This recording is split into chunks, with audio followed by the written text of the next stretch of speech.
Blanche Tuho Performing Arts Center. It is with great pleasure today that we are performing for your enjoyment the Pirates of Penzance. My name is Stella Marcu. I have the privilege of being the opera director and the head of vocal studies here at the University of Missouri St. Louis. In anticipation for our operatic production, we had a huge extravaganza this week. We decided to go big, and so we threw UMSL a Pirate Week. Our Pirate Week was filled to the brim with activities. We had a campus-wide treasure hunt.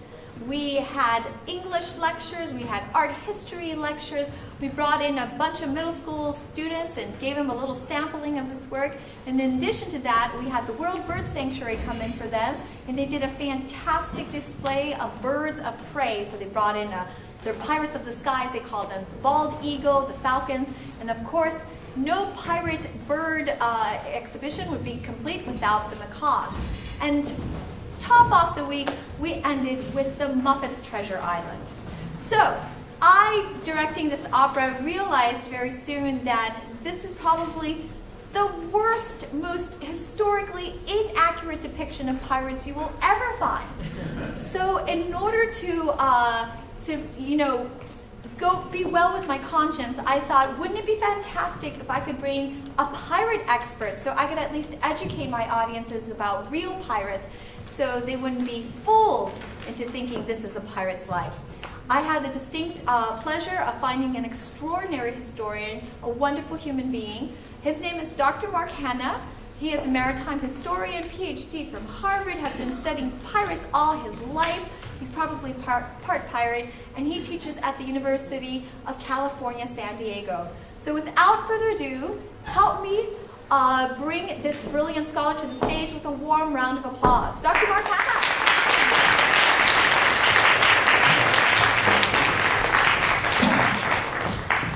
Welcome, everybody. Thank you for coming out early for this event. As you can tell, I'm not an actor. Okay, I'm an academic. Which means that normally you take the sugar before you take your medicine, and today you're taking your medicine before you take your sugar. So you're going to find out a little bit about actual piracy today from the early modern period. I'm going to talk about my book, Pirate Nests, The Rise of the British Empire, 1570 to 1740. I actually have 3 copies left, so when I'm done, if you want to purchase one, you can keep me from having to take it on the plane today. And I'm going to talk a little bit about my book, and then I'm going to talk about some broader ideas about the arts and humanities as a whole.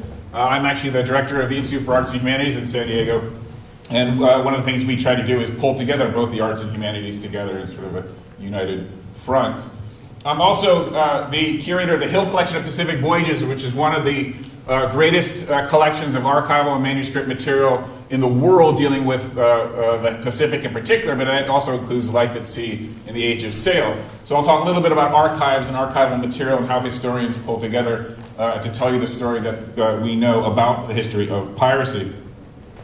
So Pirate Nests analyzes the rise and subsequent fall of international piracy from the perspective of colonial communities, so the peripheries of the British Empire.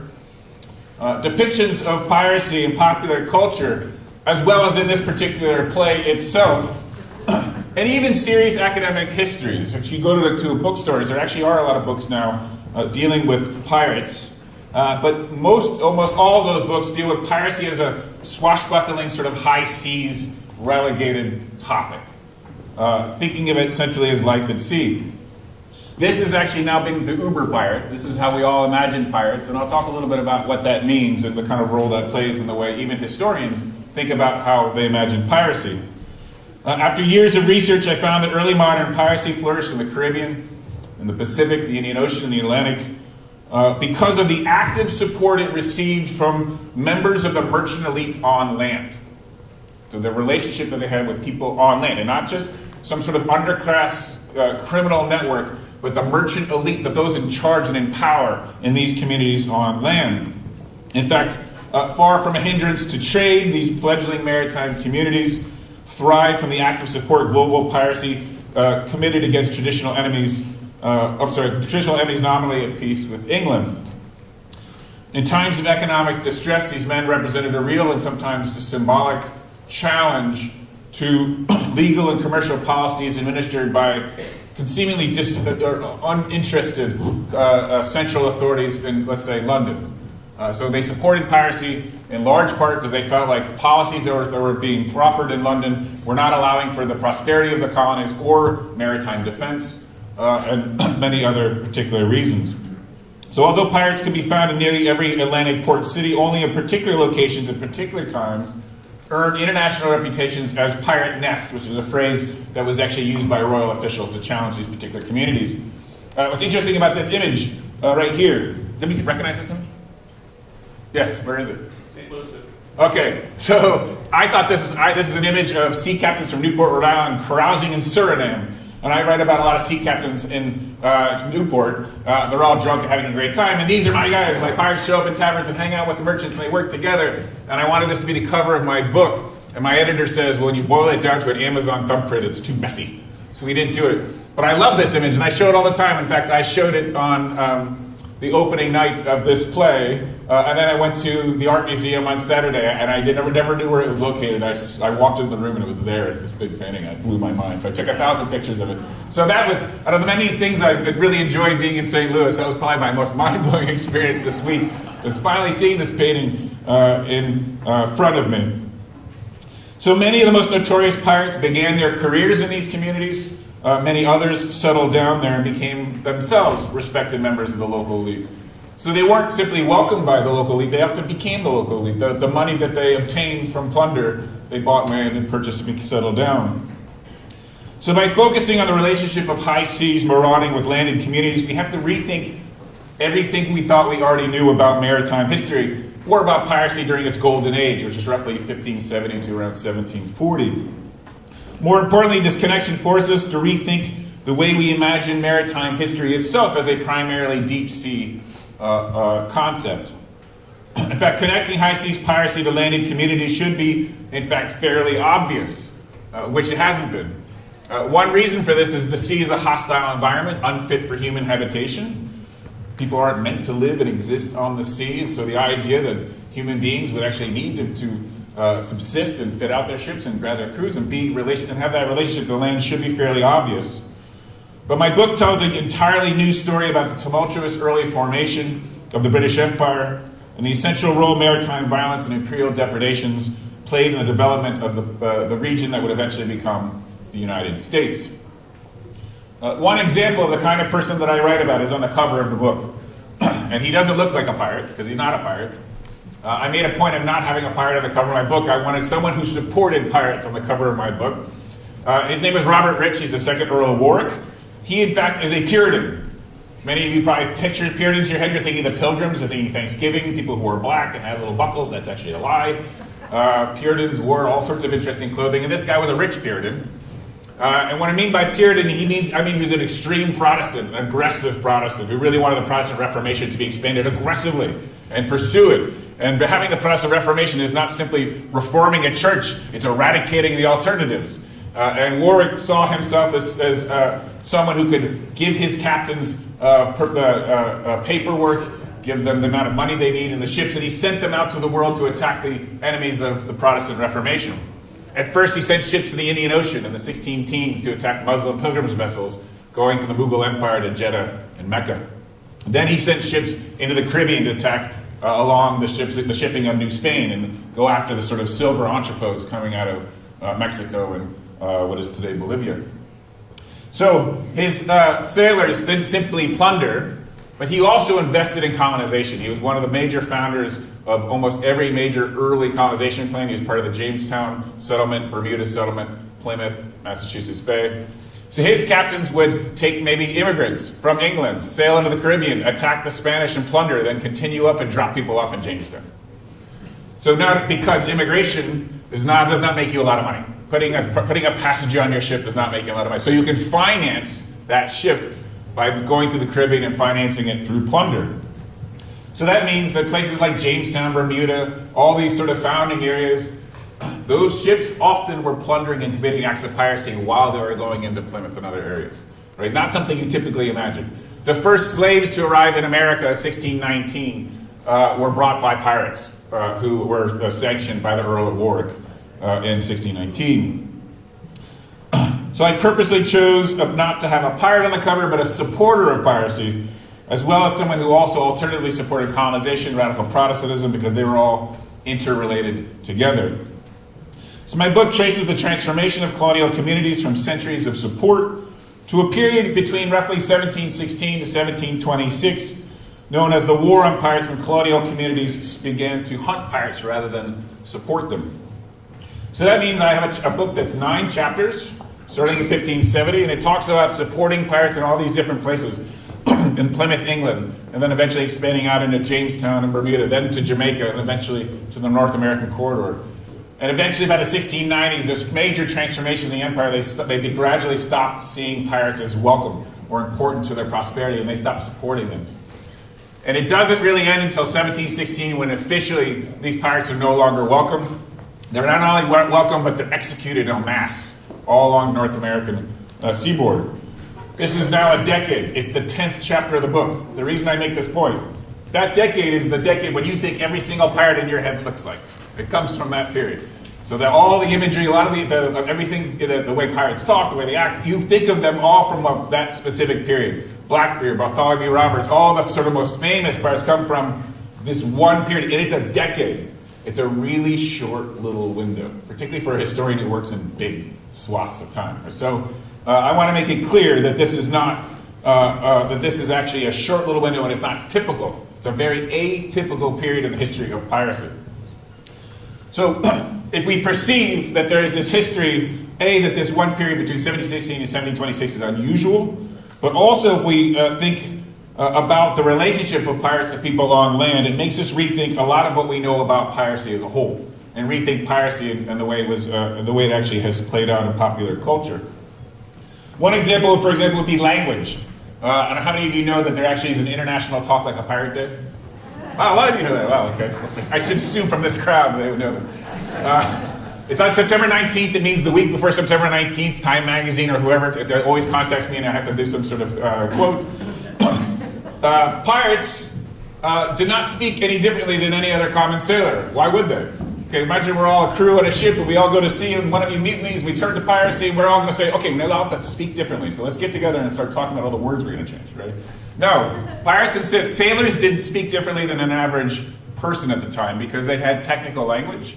They had to know ropes and sails and different parts of the ship, so they had technical language.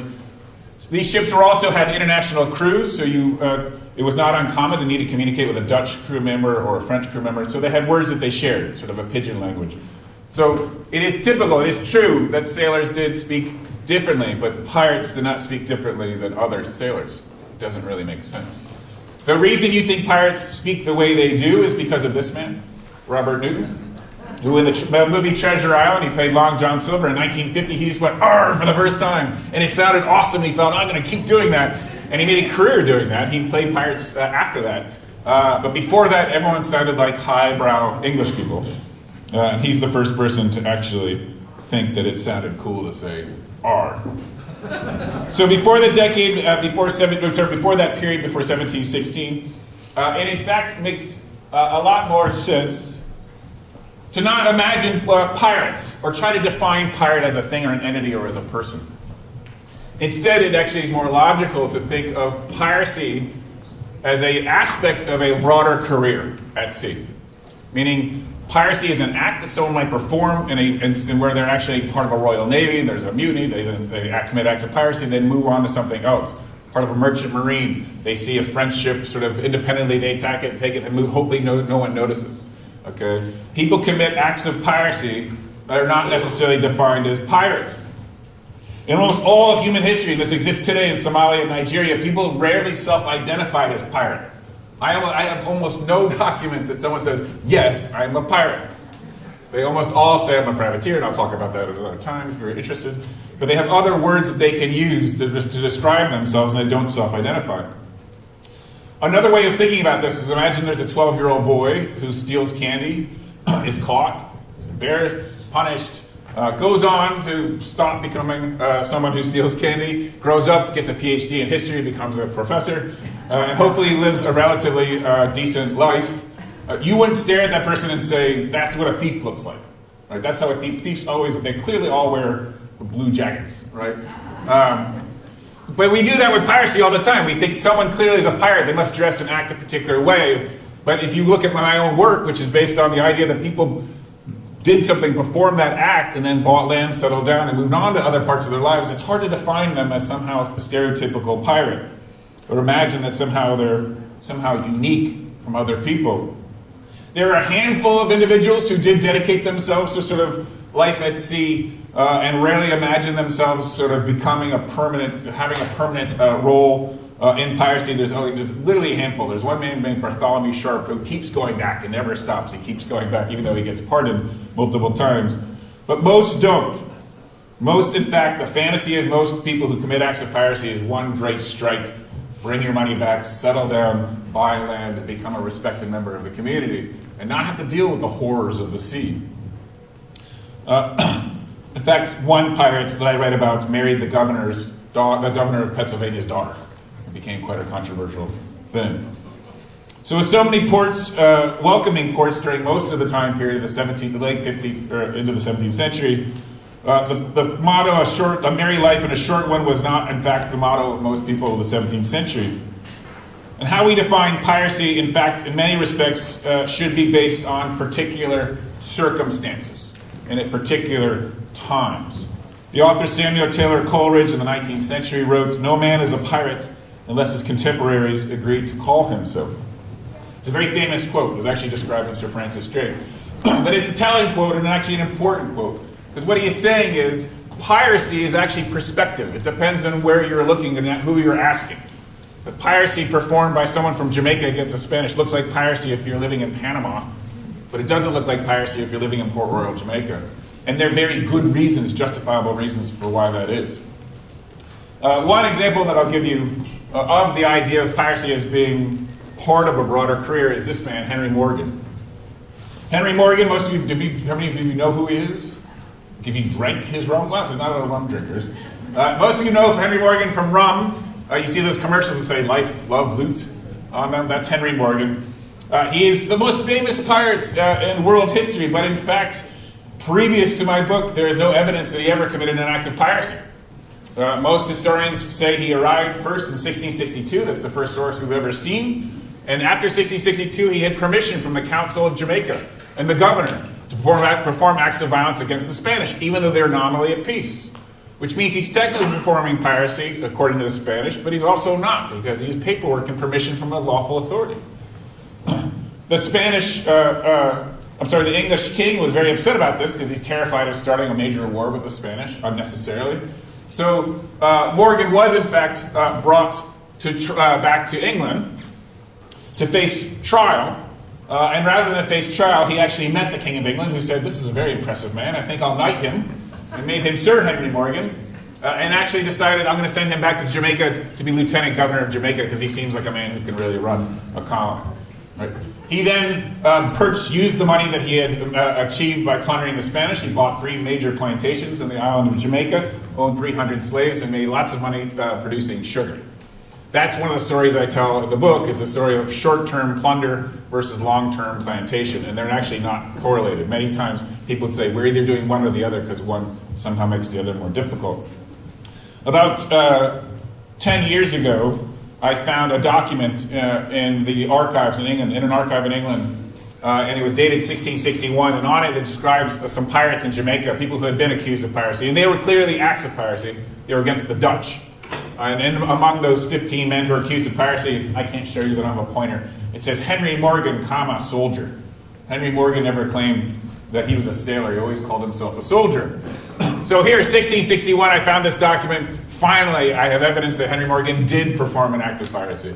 It was before, and I also found him a year before any other historian had found him. It was a great find for me because it was great in the sense that I finally could say he did perform piracy, but he then did all these other actions that were much more confusing and unclear. And in fact, the idea that I found him in 1661 he actually committed piracy was fun because no historian had ever seen that date. The only time I've ever seen that date were the Henry Morgan commercial people.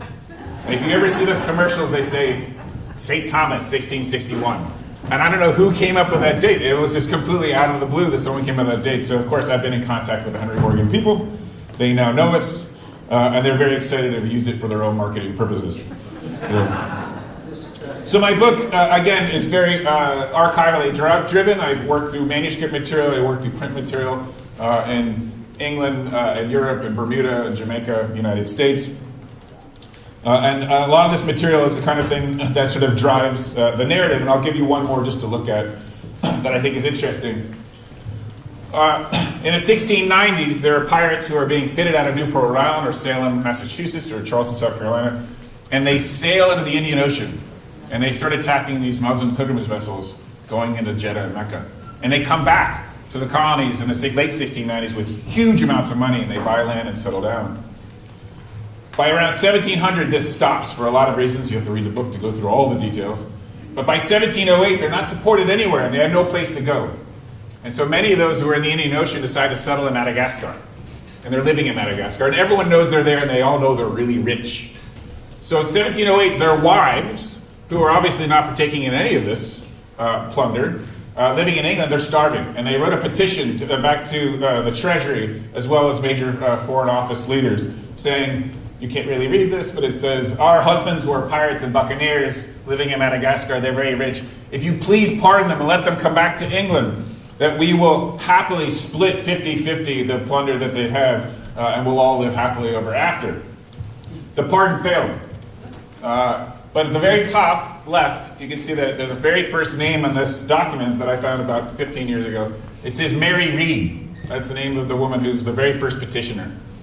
Mary Read's an interesting name because Mary Read is also the name of one of the two most famous female pirates in early history, Anne Bonny and Mary Read. They're two pirates who really were real people. We know for a fact because they were tried in Jamaica in 1721 for acts of piracy.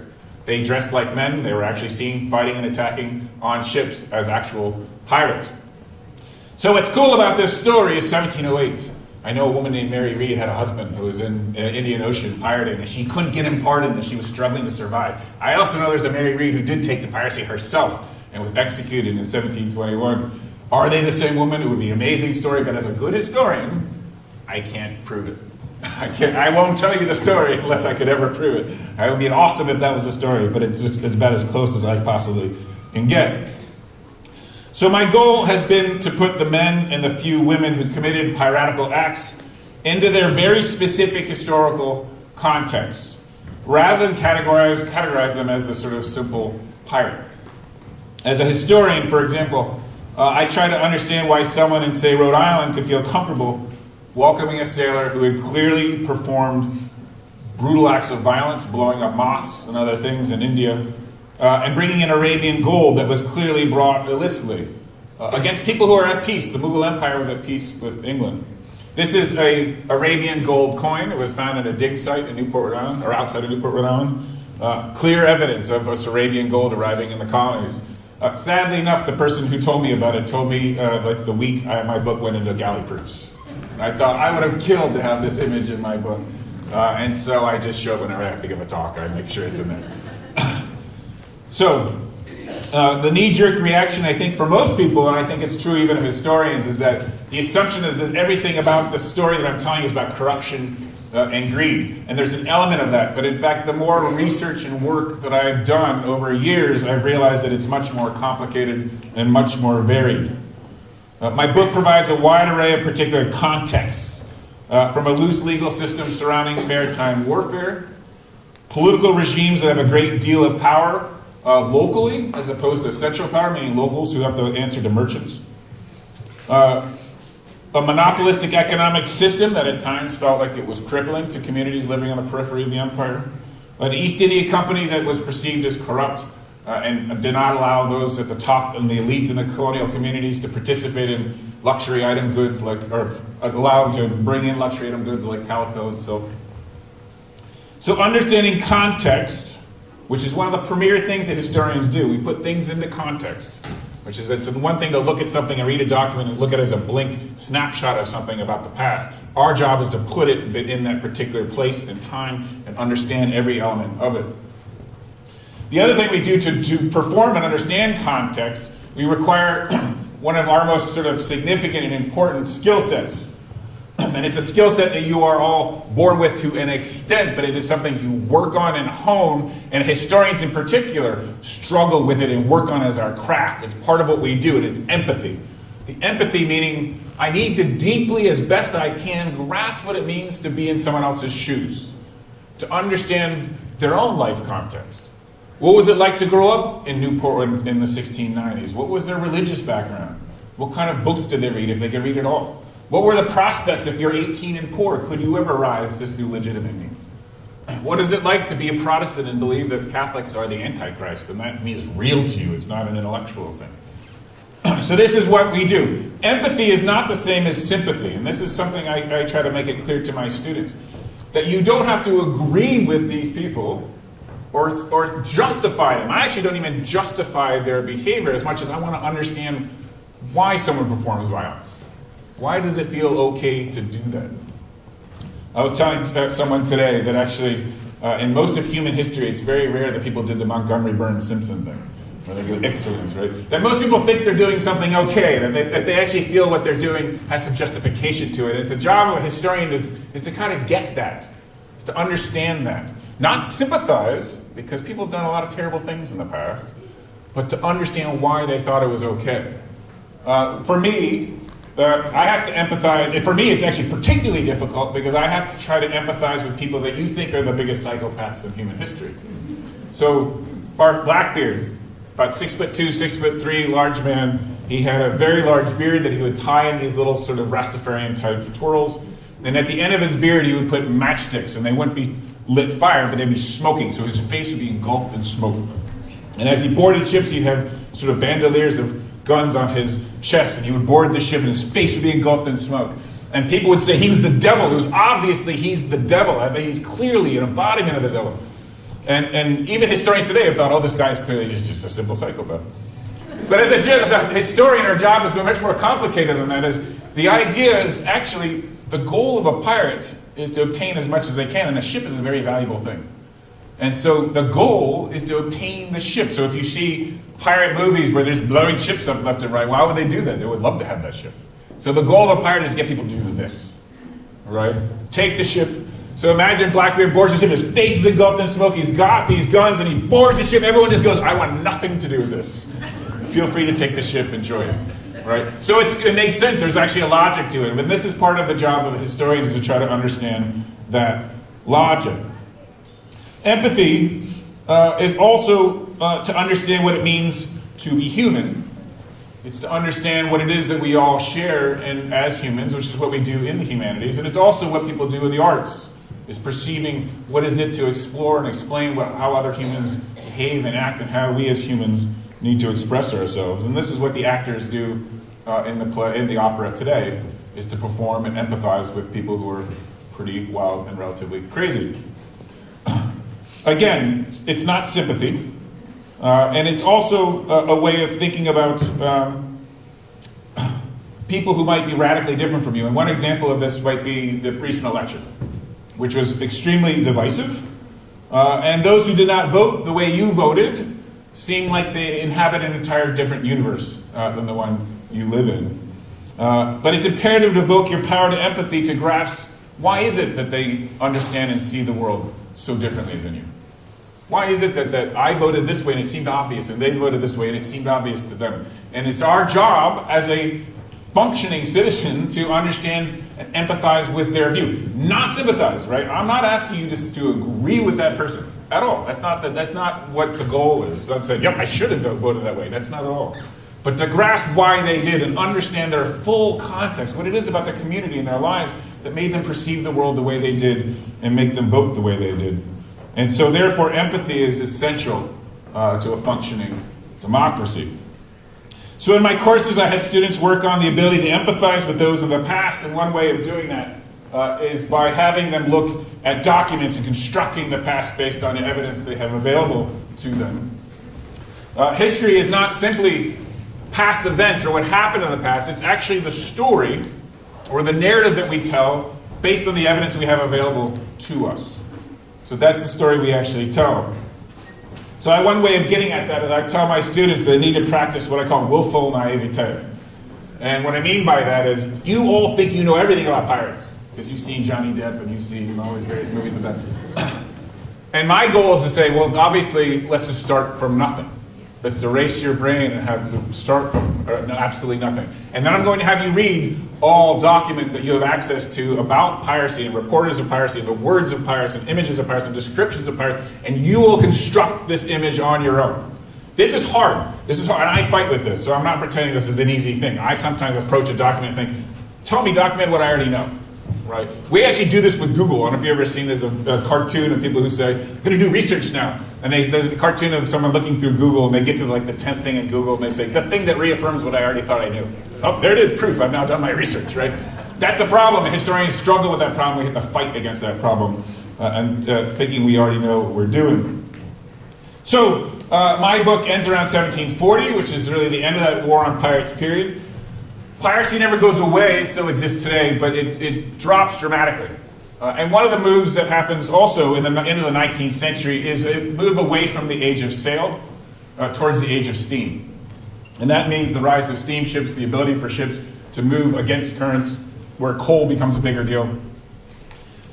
You also see the rise of the British Empire. So my book is called The Formation of the British Empire. By 1740s, the first British Empire. But by the 19th century, the empire becomes broader and expands wider. By the middle of the 19th century, they control a quarter of the globe. Remember, the sun never sets in the British Empire. The Royal Navy of Britain is the strongest navy the world has ever seen because it polices those waters that control the British Empire. The British defend and justify their empire based on the idea that they're bringing civilization to the world. We're the most civilized of all cultures, and therefore justified having this powerful Royal Navy go across the world where we can acquire these places and provide civilization and high society to the world. That high society in many respects is envisioned through the Victorian family, which is very structured and hierarchical, in many respects sort of tightly knit. And in fact, boys and girls at the time were living in sort of controlled, almost as if they had to be adults as young children.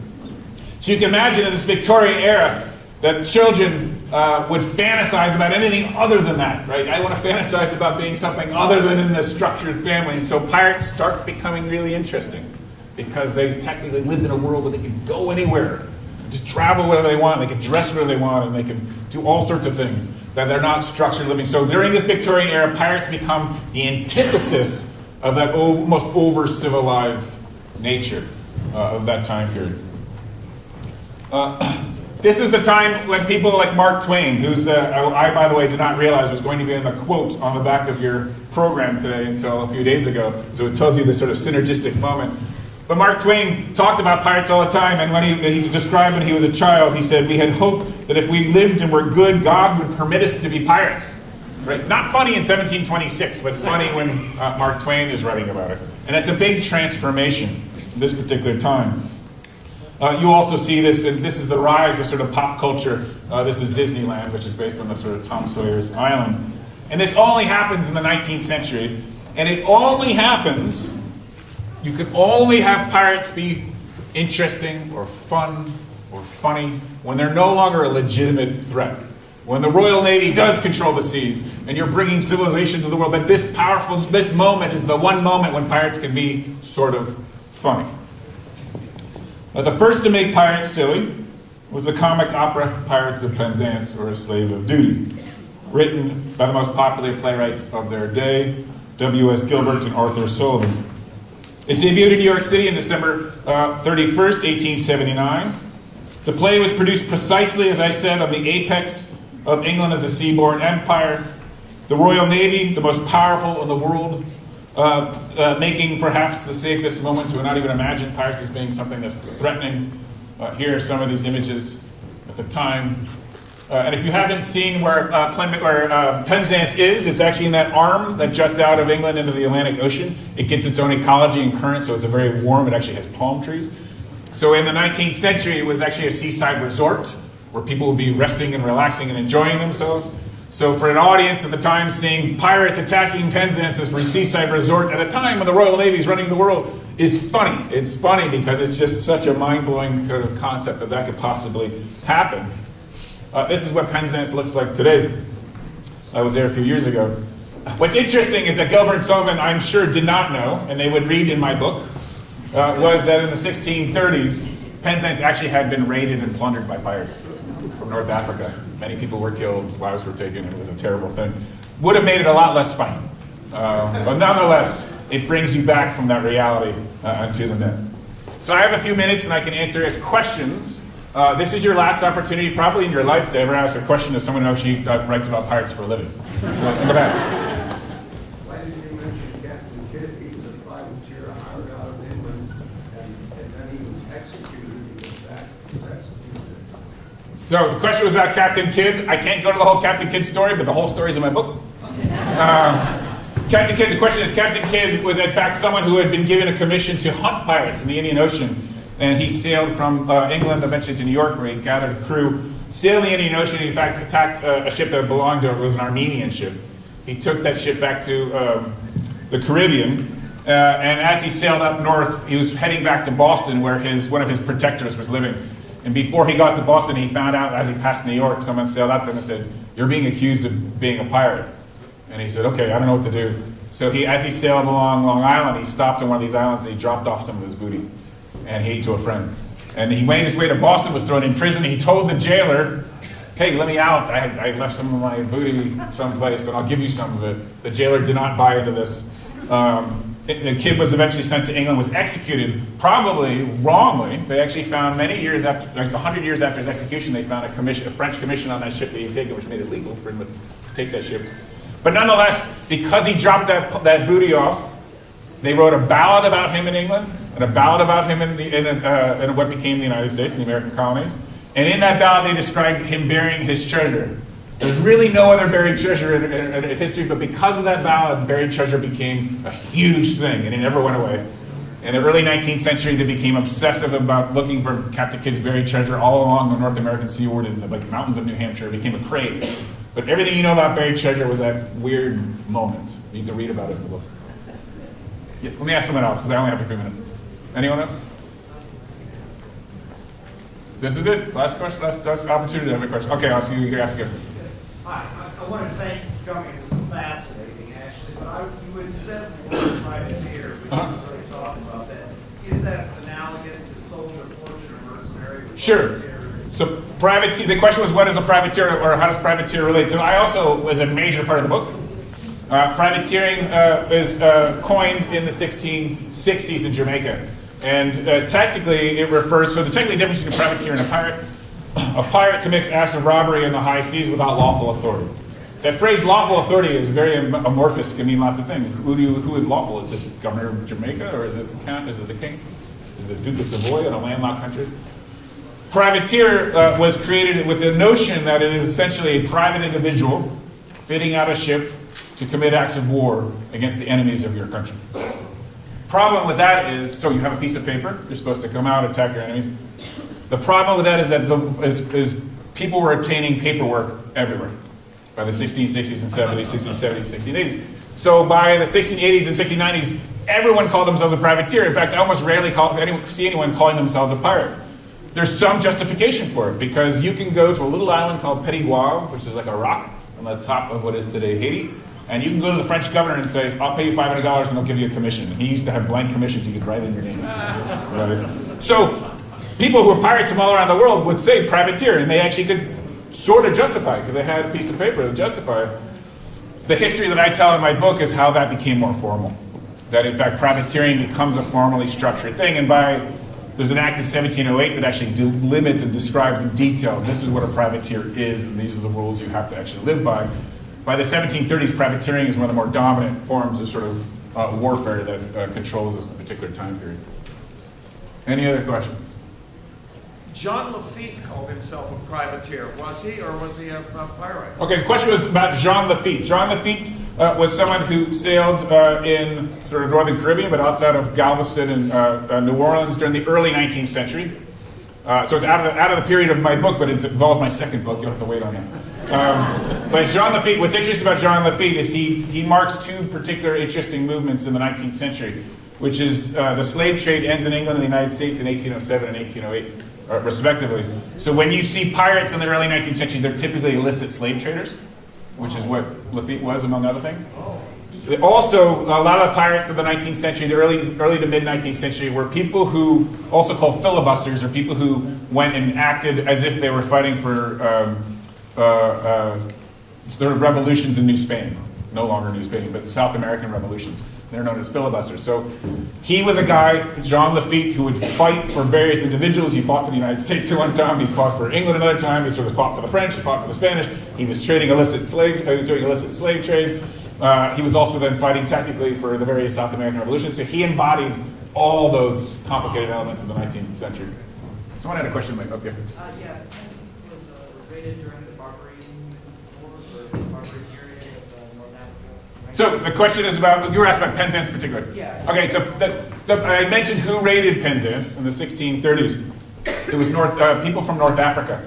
And this is an area known as the Barbary States. These are city-states like Algiers, Tunis, Tripoli, parts of Morocco. This is on the periphery of the Ottoman Empire, really beginning in the 1570s. They began to act fairly independently. This is Muslim shipping known as corsairs. They would sail out and attack Christian shipping in the Mediterranean. This happened all the way into the early 19th century. They typically sailed within the confines of the Mediterranean until about the 16 teens, when actually English renegades was what you were called if you actually went to these colonies and converted to Islam. They trained and taught people how to build ships that could sail in the Atlantic. They started sailing in the Atlantic. So the raid on Penzance came when these English sailors taught these North African shipping to sail into the Atlantic, and they were able to sail all the way up to Penzance. Prior to around 1615, they couldn't. They were sailing galleys, which were rowed by slaves. So there was a really remarkable shift in time. I think I have one last question. Yes? Good. Well, I can hear the last part. Right, so the question is, why do pirates wear hooks? It's a fantastic question, and they didn't. So I want you to go home and imagine your life with a hook on your end of your arm. Okay? It would be really miserable and really difficult, and I'd rather have nothing than have a hook, right? It came from Peter Pan. So it's J.M. Barrie's description of Peter Pan of Captain Hook. It just was a cool looking thing. But there's the whole idea of the hook was actually a mythic thing. It came in, and Peter Pan was written about the early 20th century, I think it was 1911. And so one of the most famous depictions. So thank you all tonight, and I hope you enjoy the rest of the day.